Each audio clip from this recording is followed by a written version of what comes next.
Well, hello, viewers. This is another episode of Alex's video show. And, well, I'm in bed again. It's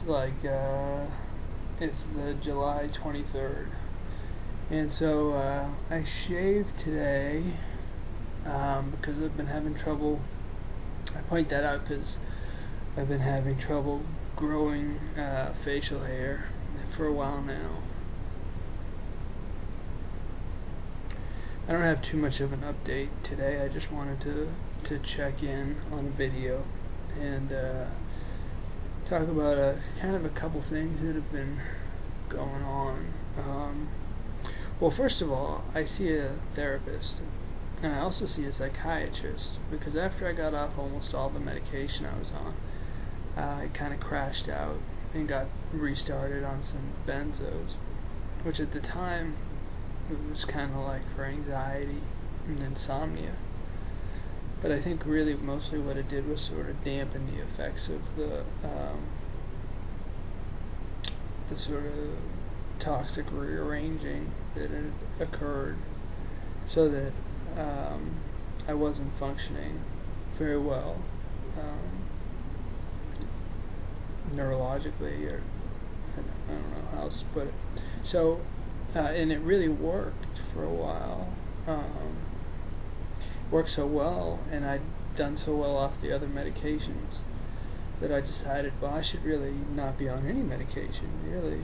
And so there's this thing called the Heather Ashton's protocol to get off benzodiazepines.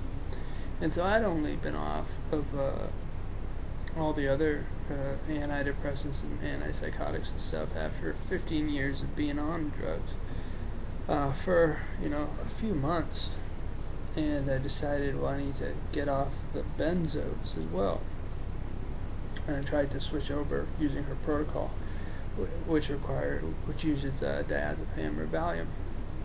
So that actually went really poorly, and one of the last times I tried to sort of modulate how much Klonopin versus how much Valium is when I started having gastrointestinal problems, and they're very perplexing because, like I said, what I've been told by some expert people is that there's all sorts of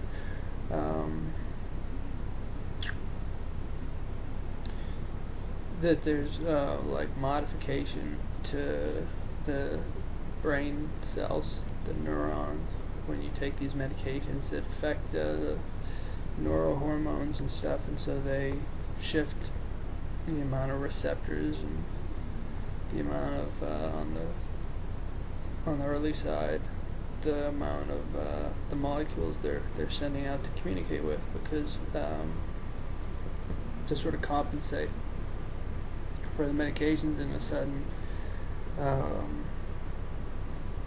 removal of it can be destabilizing in some people, especially people who meet my profile. Started real young, lots and lots of drugs, crisscrossed, lots and lots of cold turkeys.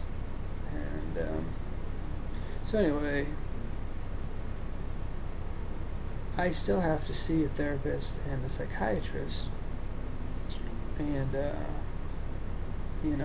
this last few months has been really difficult because both my psychiatrist and my therapist are actually doctors, and neither one of them really understands what's going on, and both of them are not used to being perplexed and have a lot of biases of their own. But for the most part, I've made a good deal with it. But here's the problem with my therapist, right? So this is a doctor who I used to see years ago when I was real whacked out on these drugs.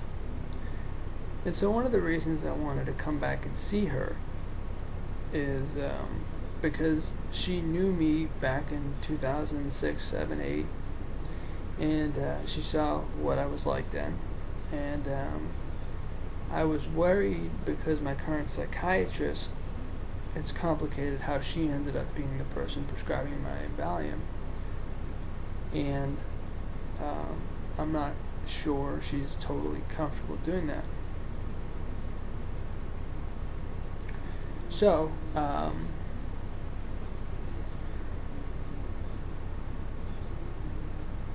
it was fine seeing my old therapist, and it took her a while to sort of reassess her estimation of me. And then I think she came to sort of a reasonable idea, but she couldn't understand like the drug part of it. Like, how could these drugs mess you up? And I remember when I saw you, you seemed like you needed the drugs and all that. And so for months I've been asking my current psychiatrist to talk to my therapist on the phone, because I felt like she would give her, some assurances that I can be trusted. She'd seen me before and she'd seen me now, and I'm very trustworthy. And so they finally talked, like months after I kind of had hoped that they would. And it's after everything has just completely hit the fan. And they get in their little shrink chat box and start talking. Well, maybe like I've got an eating disorder. And maybe, what I could really use is like an antidepressant or Zyprexa to help stimulate my appetite, because I have a lot of like gastrointestinal problems, digestion problems. And I've lost weight. But that's really like, if it was just that, it wouldn't be that important. But also, I have blood flow issues to my testicles that affects my hormones, and it's not like I hope it's not a permanent thing, but it's not a static thing. I mean, like, I have anatomical organs, glands, or whatever, that fluctuate in size, and then so I talked to experts about this, and they're like, well, one neuropsychiatry expert who I've talked to has seen this in people, and so he has one solution. Anyway, though, all of this has really, I can't say it's opened my eyes, because I'm not in the least bit surprised. But what it has really done and made clear to me is that my current psychiatrist and therapist are really just, basically, like, when I heard from my psychiatrist what my therapist had talked to her about, it was clear that like they didn't really understand. But one way I interpreted it was they didn't really believe what I was saying. And after like what I've been through, my insurance, my parents, and myself have paid,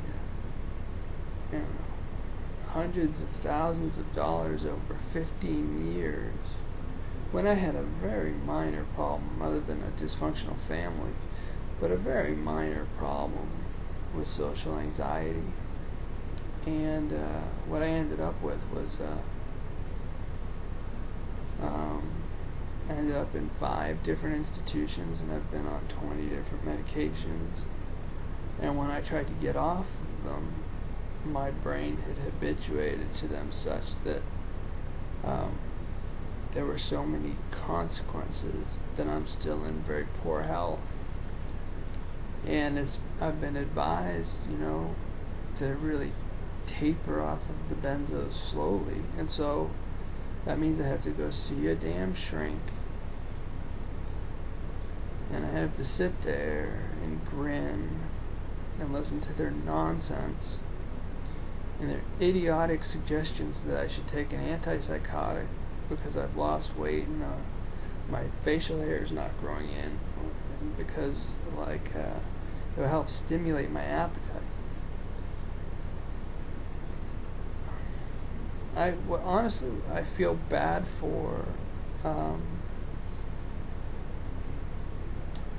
the patients that they have who were like me, who were under the influence of a lot heavier medication and unable to think for themselves, and end up falling for such a stupid thing like us. Some whatever dosage of a neuroleptic for appetite enhancement, stimulation. That's just it's a stupid idea, but to someone who has had so many negative effects in their life from being on Zyprexa in particular when I was a very young man, just when I was an adult, I was 19 years old. I actually weighed what I weigh now. I weighed a little less. I weighed about 145 pounds. I was a skinny kid. Now at 33, I'm too skinny, but I put on almost 100 pounds up to the 230s.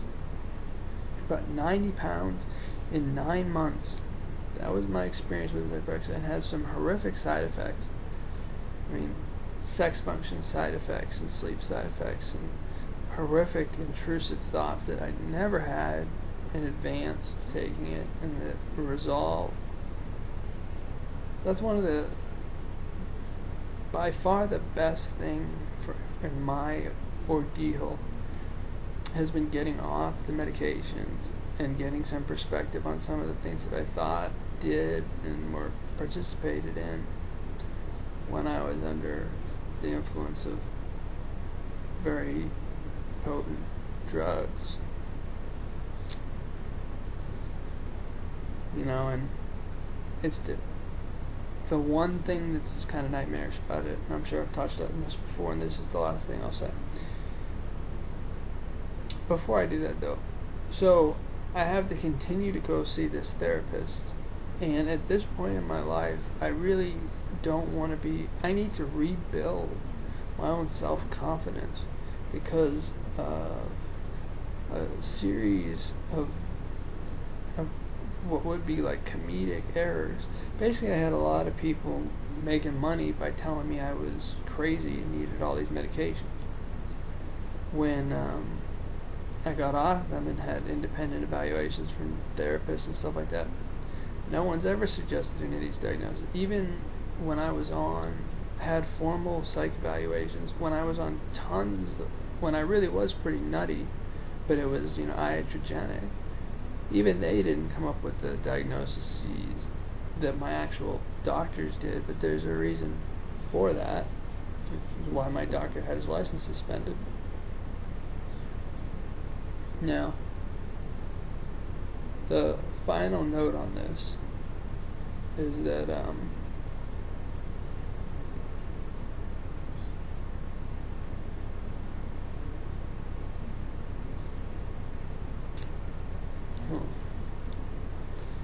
well, I don't remember, and that's one of the things I've been dealing with.